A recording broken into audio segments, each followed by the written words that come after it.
When Peter went back to bed, he was far too excited to sleep. What was Uncle Victor planning?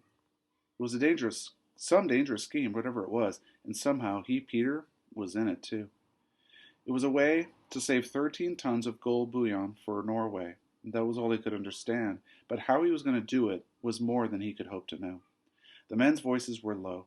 He could hear only a buzz. He lay thinking of Uncle Victor's words. It was about going to the Snake on a sled, he remembered. The Snake was where Uncle Victor kept his boat, so perhaps he wanted to put the gold on the boat and sail away. But in that case, why didn't he do it himself? What did he want of Peter? Uncle Victor could sail away, all right, for the fjords were open all winter, and he was the best navigator in the world.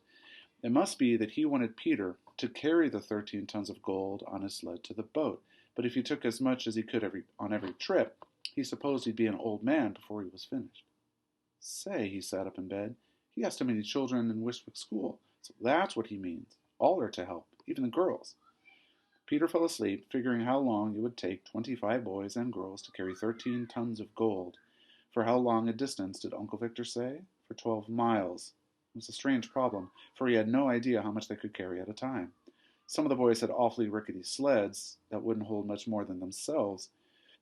He guessed he could probably carry 75 pounds, but little fellows like old Svensson and Nils Larsen couldn't take half that, even downhill. Luckily, it's downhill and not up, was Peter's last thoughts, before he was sledding down a mountain of dreams. The next day, he tried to find out what had brought Uncle Victor back from Oslo so suddenly, but neither his father nor his mother would tell. They were talking in low voices when he got to the breakfast table. But not Lovisa, his mother was saying. I couldn't bear to have Lovisa out of my sight. Yes, and Lovisa, his father was saying. We talked all through the night. Victor's right. For days I've been trying to figure a way out, and Victor hit it on his first night home. It's the only way if we're caught, if something happens before we're ready. Why did Uncle Victor come back from Oslo? Peter asked. He always comes back in April, his father answered. Not when there's this much ice. We'll ask him. His father drank his coffee and rose from the table. On the way to school, Peter and Lovisa saw an unusual sight in the town square. Uncle Victor and a crowd of men were building a wooden shed right beside the statue of King Haakon, and another one on the north, and one on the far side, and a big one near the school for the children. Uncle Victor was talking to the postman. Why, hello, Uncle Victor. Lovisa had not seen her uncle, as Peter had the night before. What are you doing? Air raid shelters, he explained. Is that why you've come back from Oslo? Partly. They built a lot of these in the south. Are the Germans coming, Uncle Victor? Or would it be like the Russians, like in Finland? Hardly either, Lovisa. Certainly not the Germans. Way up here in the Arctic circles, too far, even for them. Then it must be the Russians. No, Lovisa, it's not the Russians. Then why are you building air raid shelters if it's not the Russians and it's too far for the Germans? Uncle Victor had to smile at what he called the relentless logic of childhood. It's always good to be prepared, he answered. If you're prepared, it won't matter if they do come. But it's silly if they're too far away. At school that day, it was hard to put one's mind on lessons. All the children knew of the air raid shelters and wanted to talk of nothing else. There was a feeling of restlessness that no one could explain away.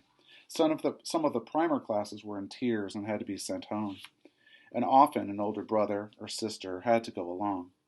Mr. Anders, the schoolmaster, tried to comfort his pupils. He said that air raid shelters were found in every country, but here they were only a precaution. He was sure they would never be used. Norway's safe for more, he said. Our country's been at peace for over 100 years. We have no quarrel with anyone, and no one has quarrel with us. Let's not worry about a thing as unlikely as war. There was a knock on the classroom door. Uncle Victor came in. He was a great favorite with all the children. When he visited the school, he always told a sea story, and so today they settled back for one of his salty tales. But it was no sea story that brought Captain Lundstrom on this occasion. He whispered a few words to Mr. Anders and then spoke to the class. Now that we're building bomb shelters, we ought to have an air raid drill, he said. We want to teach everyone to go in an orderly fashion to the shelters and not be crowding in the doorways.